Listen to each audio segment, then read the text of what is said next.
அஸ்ஸலாமு அலைக்கும் வரஹ்மத்துல்லாஹி தஆலா வபரகாத்துஹு. இல்முல் ஃபிக்ஹ் கல்வி. இதில் மபாதி அஷரை என்ன? ஒவ்வொரு ஃபன்னை எடுத்துக்கிட்டாலும் அதனுடைய மபாதி அஷரை அப்படின்னு தனியாக ஒன்று உண்டு. அந்த கிதாபு சார்ந்த 10 விஷயங்கள், அடிப்படையான 10 விஷயங்களை சொல்லுவாங்க. ஒரு தஃப்சீர்னு எடுத்துக்கிட்டாலும் மபாதி அஷரை, நஹூன்னு எடுத்துக்கிட்டாலும் மபாதி அஷரை, தஜ்வீதுன்னு எடுத்துக்கிட்டாலும் மபாதி அஷரை அப்படிங்கிற விஷயங்கள் உண்டு. அதே மாதிரி ஃபிக்ஹுக்கு மபாதி அஷரை என்னன்னு 10 விஷயங்களை சொல்கிறாங்க. ஹத்துஹு, அதனுடைய வரையறை, தாரீஃப். அல் ஃபிக்ஹ் என்பதாகிறது லுகத்தன் அல் இல்மு வல் ஃபஹ்ம், அறிவதும் விளங்குவதும். இதுதான் ஃபிக்ஹுக்கு லுகத்தில் தாரீஃப், வரையறை. அறிகிறது, விளங்குறது. இஸ்திலாகன், புழக்க பாஷையிலே ஃபிக்ஹ் என்பதாகிறது இல்முன், அது ஒரு கல்வி. பில் அஹ்காமி ஷர்இய்யதி அல் அமலியதி, அமல் ரீதியாக, ஷரியத் ரீதியாக சில சட்டங்களை கொண்ட ஒரு கல்வியாகும். எப்படிப்பட்ட கல்வி? இது இல்முக்கு சிஃபத்து. முக்குத்தசபுன், அது சம்பாதிக்கப்படும். மின் அதில்லத்திக தஃப்சீலியா, விரிவான அதனுடைய ஆதாரங்களிலிருந்து சம்பாதிக்கப்படுமே, அப்படிப்பட்ட கல்வியாகும். அப்போ அமல் ரீதியான சட்டங்களை கொண்ட ஒரு கல்வி, அது தெளிவான ஆதாரங்களிலிருந்து நமக்கு கிடைச்சிருக்கும். தஃப்சீலியான்னு சொல்கிறாங்க. நிறைய இதுக்கு தாரீஃப் சொல்லும்போது உசூலுல் ஃபிக்ஹுக்கெலாம் இஜ்மாலியான்னு சொல்லுவாங்க. அது மூடலான ஆதாரம். இது தஃப்சீலியான ஆதாரம், அதில் சார்ந்தது. ஓகே, இதனுடைய மௌது என்ன? மௌதுனா என்ன? ஒவ்வொரு அந்த இல்மும் எதை கொண்டு சம்பாதிக்கப்படுகிறதோ, எதிலிருந்து எடுக்கப்படுகிறதோ அந்த கல்வி, அதுதான் மௌது. ஆக இந்த ஃபிக்ஹினுடைய மௌது ஆகிறது அஃஆலுல் முகல்லிஃபீன, முகல்லிஃபீன்களினுடைய செயல்பாடுகள். மின் ஹைத்து உரூதுல் அஹ்காமிலதா அலஹா, அந்த ஃபிஅல்களுக்கு அந்த சட்டங்கள் குறுக்கிடுமே, அப்படிப்பட்ட வகையிலே முகல்லிஃபீன்களினுடைய செயல்பாடு. செயல்களுக்கு சட்டங்கள் குறுக்கிடணும், அப்படிப்பட்ட முகல்லிஃபீன்களுடைய செயல்பாடு. ஒரு தூங்குகிறோம், அது வாஜிபா சுன்னத்தா, இந்த அடிப்படையில் வாஜிபு சுன்னத்து, இப்படி ஃபிஅல்களுக்கு சட்டங்கள் குறுக்கிடுதில்லை. எல்லா ஃபிஅல்களோடும் சட்டங்கள் குறுக்கிட தான் செய்யும். ஆக ஒரு விஷயத்தை நம்ம எடுத்துக்கிட்டால் அதில் எந்த ஒரு சட்டத்தை பற்றியும் நம்ம சர்ச்சை செய்யாமல், நம்ம நினைத்து கூட பார்க்காம ஒரு செயலை நம்ம செய்கிறோம் அப்படின்னா அது ஃபிக்ஹினுடைய மௌது கிடையாது. ஒரு தூங்குகிறோம், ஒரு சாப்பிட்றோம், எந்த அடிப்படையில் சொல்லப்பட்டது, என்ன சாப்பிட்றது சுன்னத்தா ஃபரதா அப்படிங்கிற விஷயம்லாம் தெரியாமல் எப்படி சாப்பிடணும் அப்படிங்கிறதெல்லாம் ஃபிக்ஹில் சொல்லப்பட்ட முறை அல்லாமல் நம்ம இது பண்ணும்போது அது இதில் வராது, ஃபிக்ஹினுடைய மௌதுவில் வராது.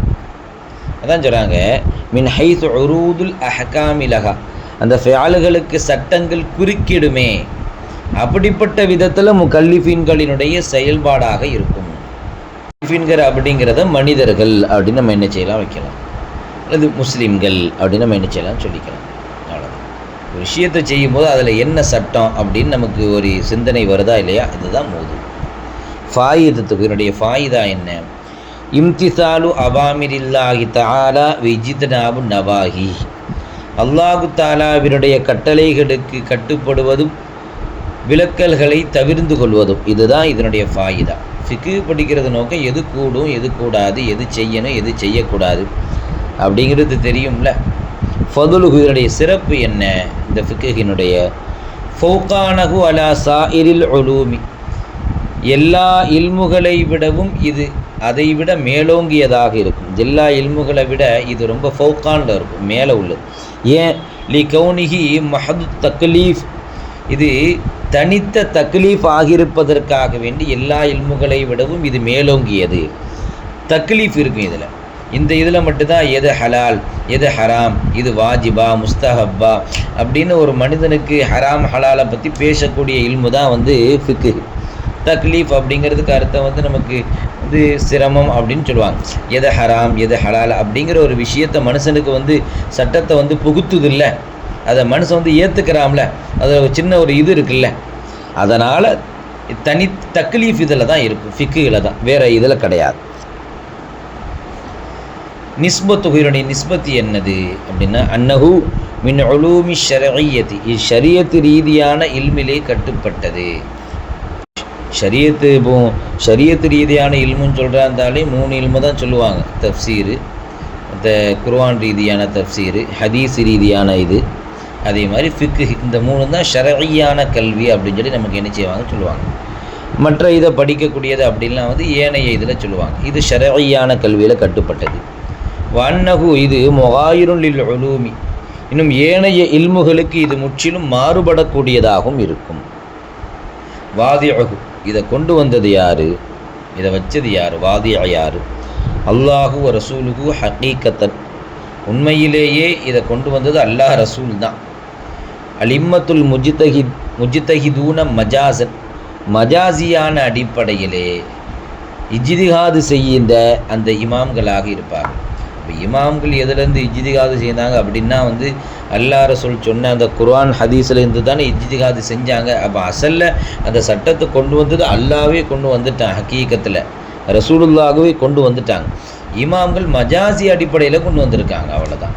இஸ்முஹு, இதனுடைய பெயர் என்ன, இல்முல் ஃபிக்ஹி, ஃபிக்ஹுடைய இல்மு. இஸ்திம்தாதுஹு, இதனுடைய அடிப்படை என்ன, இஸ்திம்தாது என்ன, எதிலிருந்து இது வரும் எடுக்கப்படும் இந்த கல்வி. மினல் கிதாபி வ சுன்னதி வல் இஜ்மா வல் கியாஸ், குர்ஆன், ஹதீஸ், இஜ்மா, சஹாபாக்களின் யோகோபித்த கருத்து, வல் கியாஸ், இமாம்களினுடைய கியாஸ் ஆய்வு, இதிலேருந்து வரும்.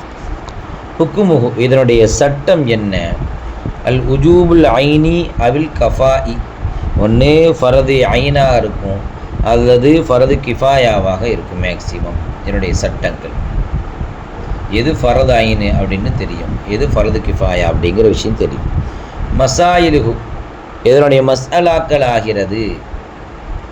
கலாயாகுல் பாஹிதத்து அனில் அஹ்காம், சட்டங்களை தொட்டும் ஆய்வு செய்யப்படக்கூடியது தான், ஆய்வு செய்யப்படக்கூடிய அதனுடைய கலியாக்களாகும். கலாயாவுடைய கலியாக்களாகிறது. அல் பாஹிதத்து அனில் அஹ்காம், சட்டங்களை தொட்டும் ஆய்வு செய்யப்படும். எப்படி கமா அண்ணன் நீயத்தை வாஜிபத்து, நீயத் என்பது வாஜிபு என்பதை போல, வாஜிபா இல்லையா அப்படின்னு ஒரு இது நடக்குது இல்லை, ஒரு பஹஸ் நடக்கும்ல, அதுதான் இதனுடைய மஸ்அலாக்கள் அப்படின்னு என்ன செய்கிறாங்க. இல்முல் ஃபிக்ஹ், அதனுடைய மபாதி அஷ்ரவை நமக்கு என்ன செய்கிறாங்க சொல்லித்தராங்க. அல்ஹம்துலில்லாஹ்.